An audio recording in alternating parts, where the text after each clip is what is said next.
Hello everyone, SS here and Pocket Tech. I'm back again with another comparison video. మన subscribers చాలా మంది S26 అల్ట్రాని iPhone 17 తో అయితే compare చేయమని అడుగుతున్నారు. సో మీ అందరి కోసం అయితే ఈ వీడియో చేస్తున్నాను.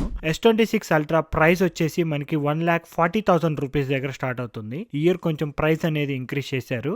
iPhone 17 Pro Max ప్రైస్ చూసుకుంటే 1,50,000 రూపీస్ దగ్గర స్టార్ట్ అవుతుంది. ఈ రెండు డివైజెస్ కి జస్ట్ 10,000 రూపీస్ ప్రైస్ డిఫరెన్స్ మాత్రమే ఉంది. ఈ రెండు డివైజెస్ ని కంపేర్ చేసి ఏ ఫోన్ లో వస్తున్న ఫీచర్స్ ఎవరికి బాగా సెట్ అవుతాయి, ఎవరికి ఏ ఫోన్ పర్ఫెక్ట్ గా సెట్ అవుతుందో ఇన్ డీటెయిల్ గా ఈ వీడియోలో అయితే చూడబోతున్నాము. So let's get started. First అయితే మనం డిజైన్ తో అయితే స్టార్ట్ చేద్దాము. రెండు ఫోన్స్ డిజైన్ చూస్తున్నారు కదా, కంప్లీట్ గా డిఫరెంట్ గా ఉంటాయి. iPhone 17 Pro Max మనకి ఫైనల్లీ ఆఫ్టర్ 6 years డిజైన్ అనేది చేంజ్ చేశారు. బ్యాక్ సైడ్ మీరు కెమెరా మాడ్యూల్ చూసుకుంటే స్క్వేర్ మాడ్యూల్ ఉండాల్సింది కెమెరా ప్లాటోన్ అయితే తీసుకొచ్చారు. సెన్సార్స్ అయితే సేమ్ ఉంటాయి. 3 cameras, lidar sensor, flash, MagSafe support, ఈ ఫీచర్స్ అన్ని అవైలబుల్ గా ఉన్నాయి. కాకపోతే డిజైన్ ని చేంజ్ చేశారనమాట. అండ్ ఆల్సో ఏ ప్రో మోడల్ చూస్ చేసుకున్నా కూడా 2 టోన్ కలర్స్ అయితే చూస్ చేసుకోవచ్చు. For the first time iPhone వాళ్ళు ఒక వెరైటీ కలర్, ఆరెంజ్ కలర్ అయితే 17 Pro డివైజెస్ లో అయితే ఇంట్రడ్యూస్ చేశారు. టోటల్ గా ఇది వచ్చేసి 3 కలర్స్ లో అవైలబుల్ గా ఉంటుంది. S26 అల్ట్రా చూసుకుంటే డిజైన్ పరంగా మీకు బిగ్ డిఫరెన్స్ అయితే కనపడదు.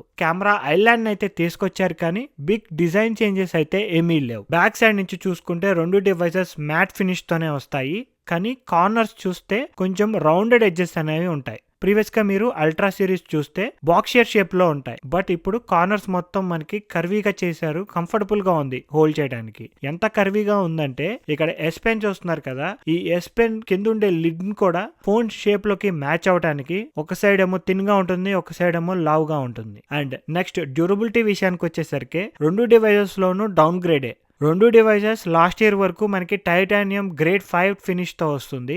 బట్ ఈ ఇయర్ నుంచి రెండు అల్యూమినియం ఫ్రేమ్ తో వస్తాయి. అది కూడా మనకి ఐఫోన్ లో చూసుకుంటే యూని బాడీ అల్యూమినియం ఫ్రేమ్, అంటే సైడ్సే కాదు బ్యాక్ సైడ్ టాప్ లో కూడా అల్యూమినియం ఫ్రేమే ఉంటుంది. ఓన్లీ ఈ మధ్యలో పార్ట్ ఉంది కదా, ఆరెంజ్ కలర్ కొంచెం షేడ్ అయిపోయి ఉంటుంది. ఈ మధ్యలో పార్ట్ మాత్రమే గ్లాస్ ఫినిష్ ఉంటుంది. అది కూడా వైర్లెస్ ఛార్జింగ్ కోసం, మ్యాగ్సేఫ్ సపోర్ట్ కోసం మనకి గ్లాస్ ఫినిష్ అయితే యూస్ చేస్తున్నారు. మిగతా బాడీ మొత్తం మనకి అల్యూమినియం ఫ్రేమ్. సామ్సంగ్ లో చూసుకుంటే సైడ్స్ వచ్చేసి మనకి అల్యూమినియం ఫ్రేమ్ లో ఉంటుంది. బ్యాక్ అండ్ ఫ్రంట్ మనకి గ్లాస్ ఫినిష్ తో వస్తుంది. నేనైతే ఈ రెండు డివైజెస్ ఎవరైనా పర్చేస్ చేస్తే కేస్ ఈస్ మ్యాండేటరీ. నా డివైస్ అయితే ఆల్రెడీ కింద పడింది, ఇక్కడ చూస్తున్నారు కదా, పగిలిపోయింది కూడా ఫ్రంట్ సైడ్. సో డ్యూరబిలిటీ పరంగా రెండు డివైజెస్ లోనూ డౌన్ గ్రేడ్ అయితే చేశారు. రెండింటికి IP68 water and dust resistance అయితే ఉంటుంది. సో డిజైన్ పరంగా ఐఫోన్ వాళ్ళు మనకి న్యూ చేంజ్ అయితే తీసుకొచ్చారు, కానీ డ్యూరబిలిటీ పరంగా రెండు డివైజెస్ అయితే డౌన్ గ్రేడ్ కనిపిస్తుంది. రైట్ సైడ్ చూసుకుంటే సామ్సంగ్ లో volume rockers and lock button ఉంటుంది. ఐఫోన్ లో వచ్చేసి lock or unlock button and camera control button ఉంటుంది.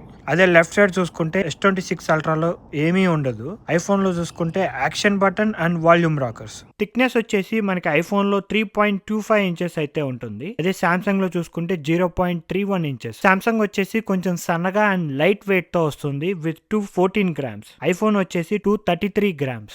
Next coming to the display, రెండు డిస్ప్లేస్ వచ్చేసి మనకి 6.9 ఇంచెస్ స్క్రీన్ తో ఉంటాయి. ఐఫోన్ లో వచ్చేసి LTPO Super Retina XDR OLED డిస్ప్లేని యూస్ చేస్తుంటే సామ్సంగ్ లో వచ్చేసి డైనామిక్ LTPO AMOLED డిస్ప్లే అయితే యూస్ చేస్తున్నారు. రెండు డిస్ప్లేస్ లోను 120Hz refresh rate, HDR10+ support అయితే ఉంటుంది. ఐఫోన్ విషయానికి వచ్చేసరికి డాల్బీ విజన్ సపోర్ట్ ఉంటుంది. అండ్ ఆల్సో మినిమం నీట్స్ వచ్చేసి 1000 nits దగ్గర ఉంటే పీక్ బ్రైట్నెస్ వచ్చేసి 3000 nits దగ్గర ఉంటుంది. సామ్సంగ్ లో పీక్ బ్రైట్నెస్ వచ్చేసి ఓన్లీ 2600 nits వరకే ఉంటుంది. రిజల్యూషన్ చూసుకుంటే మనకి సామ్సంగ్ లో కొంచెం బెటర్ గా ఉంటుంది, కానీ హార్డ్వేర్ పరంగా సామ్సంగ్ లో మనకి ఒక న్యూ టెక్నాలజీని అయితే తీసుకొచ్చారు. ఇది వచ్చేసి ప్రైవసీ డిస్ప్లే. ప్రైవసీ డిస్ప్లేని టర్న్ ఆన్ చేసుకున్నప్పుడు సైడ్ నుంచి మీకు డిస్ప్లే అనేది కనిపించదు. సో నీ పక్కన వాళ్ళు ఎక్కువగా మీ ఫోన్ చూస్తున్నప్పుడు మీకు ఇబ్బందిగా ఉందనుకోండి, ఈ ఫీచర్ ని టర్న్ ఆన్ చేసుకోవచ్చు. ఈ ప్రైవసీ డిస్ప్లేని మీరు చాలా విధాలుగా కస్టమైజ్ కూడా చేసుకోవచ్చు. యాప్ బేస్డ్ గా టర్న్ ఆన్ చేసుకోవచ్చు. పాస్కోడ్స్ ఎంటర్ చేసేటప్పుడు మాత్రమే ప్రైవసీ డిస్ప్లే ఆన్ లో పెట్టుకోవచ్చు. అండ్ ఆల్సో నోటిఫికేషన్స్ వచ్చేటప్పుడే మీరు ప్రైవసీ డిస్ప్లేని ఆన్ లో పెట్టుకోవచ్చు.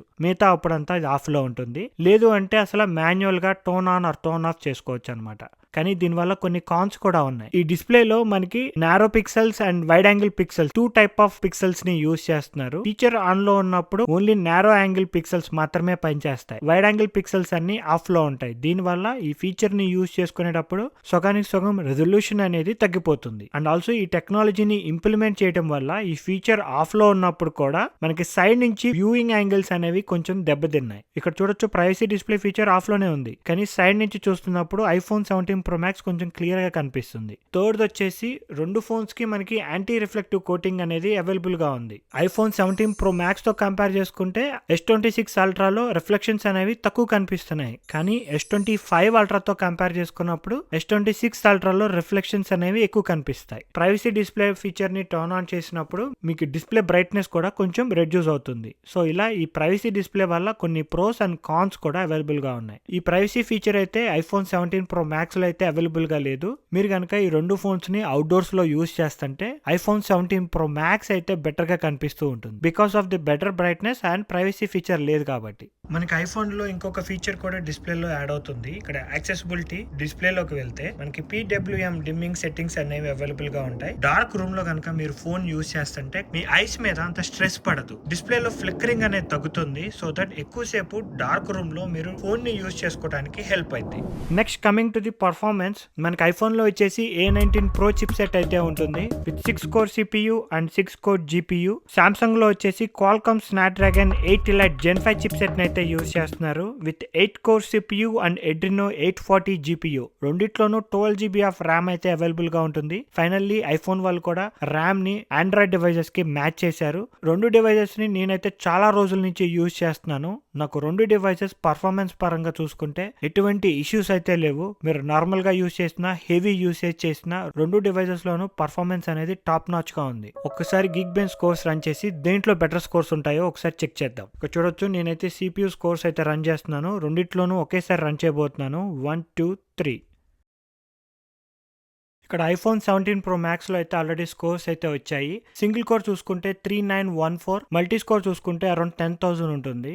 S26 Ultra లో చూసుకుంటే సింగిల్ కోర్ తక్కువ ఉంది ఐఫోన్ తో కంపేర్ చేస్తే. మల్టీ కోర్ చూడొచ్చు 11,000 ఉంది. పర్ఫార్మెన్స్ పరంగా మీరు ఏ డివైస్ ని చూస్ చేసుకున్నా కూడా ఎటువంటి డౌన్ గేట్స్ అయితే కనిపించవు. సాఫ్ట్వేర్ విషయానికి వచ్చేసరికి సామ్సంగ్ వచ్చేసి Android 16 తో వస్తుంది. One UI 8.5 తో అయితే వస్తుంది. ఆండ్రాయిడ్ ఎకో సిస్టమ్ గురించి మీకు తెలిసిందే కదా. 7 years ఆఫ్ సాఫ్ట్వేర్ సపోర్ట్ అనేది ఉంటుంది. మల్టీ టాస్కింగ్ కానీ ఏ ఫీచర్స్ కానీ ఇప్పుడు ఆండ్రాయిడ్ ఎకో సిస్టమ్ లో చాలా బెటర్ గా ఉన్నాయి. ఐఫోన్ విషయానికి వచ్చేసరికి iOS 26 తో వస్తుంది. స్టేబుల్ సాఫ్ట్వేర్ అప్డేట్స్ అయితే వస్తాయి, కానీ ఏ ఫీచర్స్ అనేవి కొంచెం వెనకబడింది. అండ్ ఆల్సో దీంట్లో కూడా 5 to 7 years of software updates అనేవి అవైలబుల్ గా ఉంటాయి. నెక్స్ట్ వచ్చేసి కెమెరాస్ చూసుకుంటే ఇక్కడ చూస్తున్నారు కదా, వైడ్ యాంగిల్ షాట్స్ చూడొచ్చు.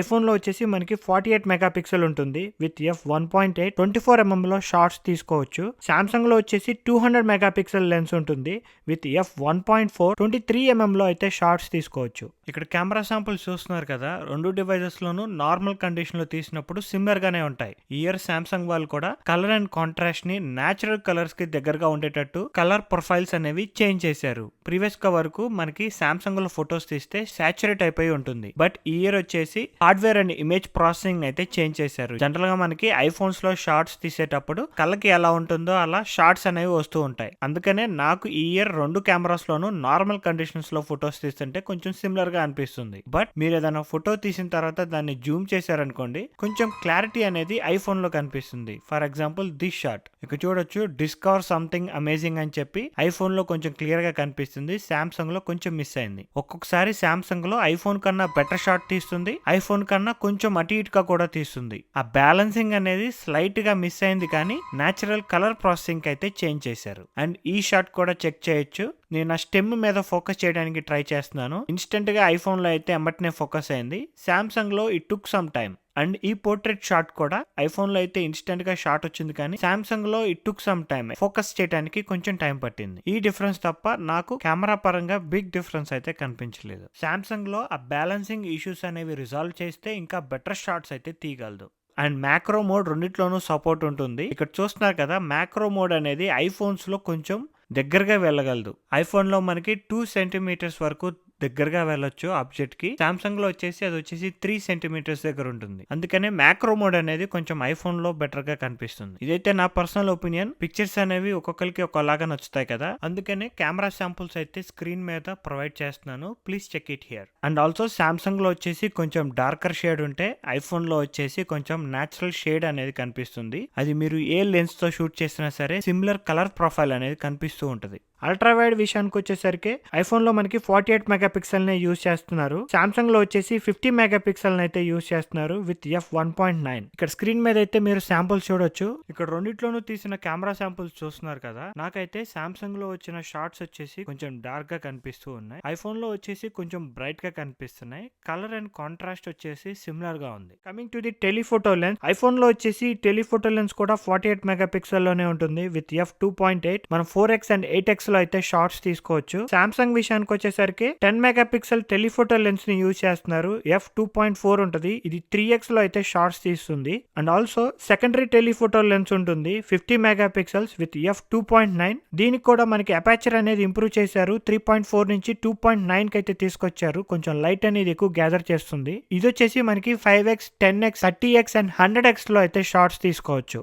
ఐఫోన్ లో వచ్చేసి ఓన్లీ 40x వరకే షార్ట్స్ తీస్తుంది. సో మీకు జూమింగ్ కేపబిలిటీ బెటర్ గా కావాలి అనుకుంటే సామ్సంగ్ లో బెటర్ గా ఉంటుంది. And also front facing camera గురించి మాట్లాడుకోవాలి. మనకి సామ్సంగ్ లో వచ్చేసి 12 మెగాపిక్సెల్స్ వైడ్ యాంగిల్ లెన్స్ అయితే యూజ్ చేస్తున్నారు ఫ్రంట్ ఫేసింగ్ కి. ఇక 12 మెగాపిక్సెల్స్ చూస్తున్నారు కదా. జనరల్ గా front facing cameras portrait mode లో ఉంటాయి. Wide and ultra wide shots అనేవి తీసుకోవచ్చు. ఐఫోన్ లో వచ్చేసరికి దాన్ని అప్గ్రేడ్ చేశారు. 18 మెగాపిక్సెల్స్ మల్టీ యాక్సెప్ట్ రేషియో కెమెరాని అయితే యూజ్ చేస్తున్నారు. ఈ సెన్సార్ వచ్చేసి స్క్వేర్ షేప్ లో ఉంటుంది అనమాట. టోటల్ మెగాపిక్సెల్ చూసుకుంటే 24 మెగాపిక్సెల్స్, కానీ 18 మెగాపిక్సెల్స్ యూజ్ చేసుకుంటుంది. ఎందుకు అంటే పోర్ట్రేట్ మోడ్ లోను షార్ట్స్ తీయగలదు, అల్ట్రా వైడ్ లోను షార్ట్స్ తీయగలదు. And also wide and ultra wide features అయితే అవైలబుల్ గా ఉంటాయి. మీరు కనుక లాగింగ్ తీసే వాళ్ళు అయితే మీకు ఐఫోన్ చాలా బెటర్ గా ఉంటుంది. ఎందుకు అంటే ఫ్రంట్ ఫేసింగ్ కెమెరా మనకి ల్యాండ్స్కేప్ లో వీడియోస్ అయితే క్యాప్చర్ చేసుకోవచ్చు, which is very good for 16:9 accept ratio. Next coming to the video recording, ఇక్కడ స్క్రీన్ మీద చూస్తున్నారు కదా 4K వీడియో అట్ 30 FPS. మన సామ్సంగ్ లో వచ్చేసి 4K అట్ 30 అండ్ 60 లో వీడియోస్ ని రికార్డ్ చేసుకోవచ్చు. ఐఫోన్ లో వచ్చేసి 24, 30,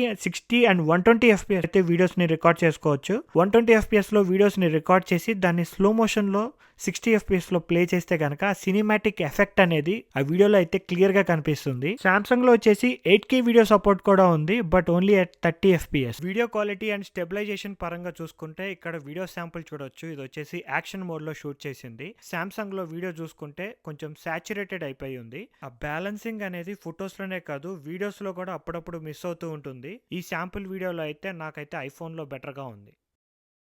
కానీ సామ్సంగ్ లో ఒకటే చోట ఉండి మీరు వీడియోస్ ని కనుక షూట్ చేస్తుంటే ఈ హారిజాంటల్ లాక్ ఫీచర్ అనేది మీకు బాగా ఉపయోగపడుతుంది.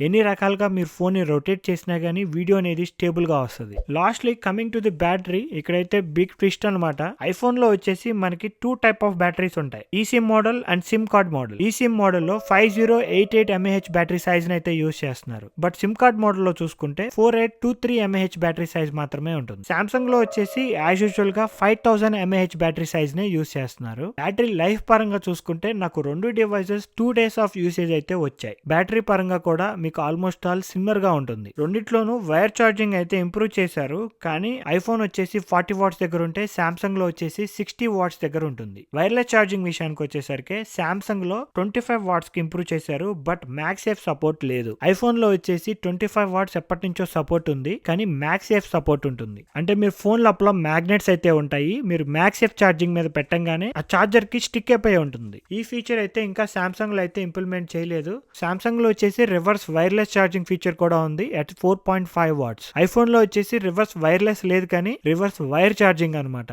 At 4.5 watts. And also iPhone లో మీరు బ్యాటరీలోకి వెళ్తే ఇక్కడ బ్యాటరీ హెల్త్ ఫీచర్స్ అనేవి చూపిస్తూ ఉంటాయి. అంటే మీ బ్యాటరీ హెల్త్ పర్సెంటేజ్ ఎంత ఉందో ఇక్కడ చెక్ చేసుకోవచ్చు. And also battery cycle count కూడా చెక్ చేసుకోవచ్చు. సామ్సంగ్ లో అయితే అలాంటి ఫీచర్స్ ఇంకా ప్రొవైడ్ చేయట్లేదు. అండ్ ఆల్సో ఇంకా డెప్త్ కి వెళ్తే ఐఫోన్ లో ఎప్పుడైనా సరే మీ బ్యాటరీ కానీ డిస్ప్లే కానీ కెమెరా మాడ్యూల్స్ రీప్లేస్ చేశారనుకోండి, రిపేర్ వచ్చి ఆ రీప్లేసేషన్ పార్ట్ ఒరిజినలా కాదా అనేది మీకు ఐఫోన్ లో అయితే క్లియర్ గా జనరల్ లో చూపిస్తుంది. సామ్సంగ్ లో ఇంకా ఆ ఫీచర్స్ అనేవి యాడ్ చేయలేదు. మేబీ ఫ్యూచర్ లో యాడ్ చేస్తారేమో. Let's wait and see. So let's conclude. మీరు కనుక యాపిల్ ఎకో సిస్టమ్ లో ఉండి one of the best phone కావాలి అనుకుంటే you have no option, go with iPhone 17 Pro Max. IPhone 17 Pro Max లో గేమింగ్ పర్ఫార్మెన్స్ బాగుంటుంది, డిస్ప్లే బ్రైట్ గా ఉంటుంది, కెమెరాస్ లో వీడియో స్టెబిలైజేషన్ కానీ వీడియో క్లారిటీ కానీ ఫొటోస్ కూడా బ్యాలెన్స్డ్ ఫొటోస్ అనేవి వస్తాయి. ఐఫోన్ 17 Pro Max లో ఏ ఫీచర్స్ అయితే అంత స్టేబుల్ గా లేవు. అండ్ ఆల్సో టెలిఫోటోలో అయితే సామ్సంగ్ లో వచ్చినంత 100x జూమ్ ఆప్షన్స్ అయితే మనకి ఐఫోన్ లో అవైలబుల్ గా లేవు. సామ్సంగ్ డివైస్ ఎవరు చూస్ చేసుకోవాలంటే ఆండ్రాయిడ్ ఎకో సిస్టమ్ లో one of the best device కావాలి, జూమింగ్ క్యాపబిలిటీస్ అనేవి చాలా బాగుండాలి, ఏఏ ఫీచర్స్ అనేవి చాలా బెటర్ గా ఉండాలి, మల్టీ టాస్కింగ్ కి ఎక్కువగా యూస్ చేసుకుంటాను అనుకుంటే మీరు సామ్సంగ్ డివైస్ ని కూడా చూస్ చేసుకోవచ్చు. ఆండ్రాయిడ్ ఎకో సిస్టమ్ లో one of the best. So ఇదైతే నా పర్సనల్ ఒపీనియన్. మీ ఒపీనియన్ ఏంటో let me know the comment section below. మీకు కనుక ఇంకేమన్నా క్వశ్చన్స్ ఉంటే let me know the comment section below. ఈ వీడియో కనుక మీకు నచ్చినట్టయితే ప్లీజ్ లైక్, షేర్. ఇలాంటి మరిన్ని వీడియోస్ చూడాలి అనుకుంటే please subscribe to pocket tech.